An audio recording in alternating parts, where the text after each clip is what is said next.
Saudara-saudari dan anak-anak yang terkasih dalam Kristus, dari Novisiat SVD Kuburuteng Manggarai Flores NTT, saya Pastor Freddy Hadir SVD menyampaikan ucapan selamat jumpa lagi lewat siraman rohani.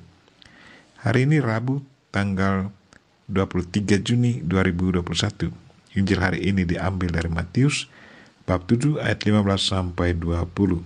Kita diingatkan untuk menjadi nabi yang benar.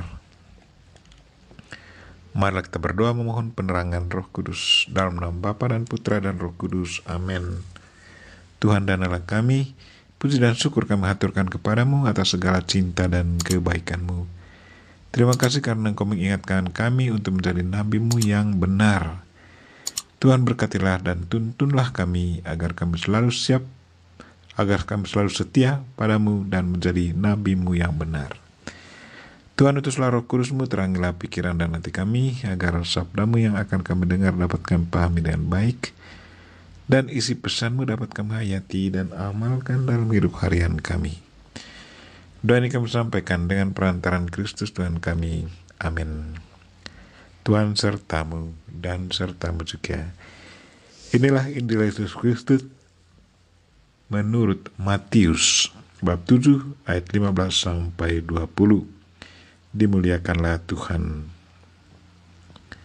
Dalam khotbah di bukit, Yesus berkata, "Waspadalah terhadap nabi-nabi palsu yang datang kepadamu dengan menyamar seperti domba, tetapi sesungguhnya mereka adalah serigala yang buas.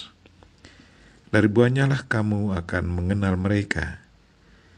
Dapatkah orang memetik buah anggur dari semak duri atau buah ara dari rumput duri? Demikianlah setiap pohon yang baik menghasilkan buah yang baik, sedang pohon yang tidak baik menghasilkan buah yang tidak baik. Tidak mungkin pohon yang baik itu menghasilkan buah yang tidak baik, ataupun pohon yang tidak baik itu menghasilkan buah yang baik. Dan setiap pohon yang tidak menghasilkan buah yang baik pasti ditebang dan dibuang ke dalam api. Jadi dari buahnya lah kamu akan mengenal mereka." Demikianlah Injil Tuhan. Terpujilah Kristus. Saudara-saudari dan anak-anak yang terkasih dalam Kristus, tema renungan kita hari ini ialah jadilah nabi yang benar. Hari ini Yesus Kristus berkata kepada murid-Nya, "Waspadalah terhadap nabi-nabi palsu yang datang kepadamu dengan menyamar seperti domba, tetapi sesungguhnya mereka adalah serigala yang buas." Bagaimana bisa kita bedakan nabi benar dan nabi palsu? Ada 3 tanda-tanda konkret yang nampak dalam diri para nabi. Siapa nabi benar dan siapa nabi palsu? Yang pertama, nabi benar memberi diri seutuhnya untuk melayani Tuhan tanpa mengharapkan jaminan material. Walaupun tanpa diberi jaminan material, dia tetap dengan penuh semangat menjalankan tugas pelayanannya. Yang disampaikannya adalah yang diharapkannya adalah orang mengenal Kristus. Sementara nabi palsu dalam menjalankan tugasnya selalu mengharapkan imbalan. Karena dengan polos menuntut dari orang yang dilayaninya jaminan material. Tanpa imbalan, ia tidak punya gairah lagi untuk meneruskan pelayanannya. Yang kedua, nabi benar dasar pelayanannya adalah cinta. Ia promosikan cinta akan Allah dan sesama. Ia berani berkorban demi Tuhan dan sesama yang dilayaninya. Sementara nabi-nabi palsu, dia promosikan dirinya sendiri. Dirinya menjadi pusat perhatian. Ada kesombongan dalam dirinya. Kalau diundang untuk memberi retret atau bawakan acara rohani, dia akan tentukan berapa banyak stipendium yang harus dibayar. Itulah nabi palsu. Yang ketiga, dalam pewartaan, nabi benar mewartakan ajaran Kristus. Sebelum berkhotbah, dia mendengar apa yang dibisikkan Tuhan kepadanya.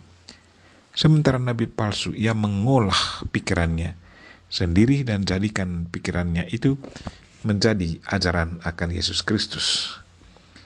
Pikirannya menjadi pusat untuk melihat Yesus Kristus. Karena meluluh dari otak, maka orang yang mendengarkan ajarannya sangat sulit untuk memahaminya.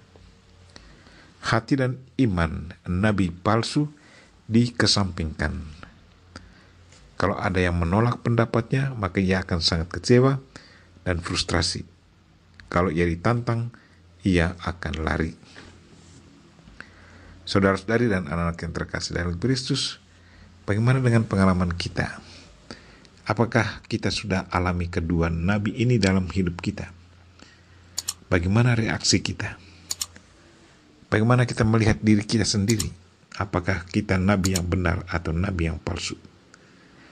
Dalam mewartakan Yesus Kristus, apa yang menjadi sasaran pewartaan kita? Siapa yang kita wartakan? Marilah saudara-saudari dan anak-anak yang terkasih, kita berdoa semoga Injil dan ajaran Kristus hari ini menjadi inspirasi hidup kita, dan semoga berkat Tuhan selalu mendatangkan buah berlimpah dalam karya kita. Kita mohon Bunda Maria untuk mendoakan kita. Amin. Marilah kita mohon berkat Tuhan. Tuhan sertamu dan sertamu juga. Semoga saudara sekalian dan mereka-mereka yang kita doakan pada hari ini, secara khusus saudara-saudara kita yang lagi sakit, dan segala aktivitas kita sepanjang hari ini dilindungi, dibimbing, dan diberkati oleh Allah yang Maha Kuasa, Bapa dan Putra dan Roh Kudus. Amin.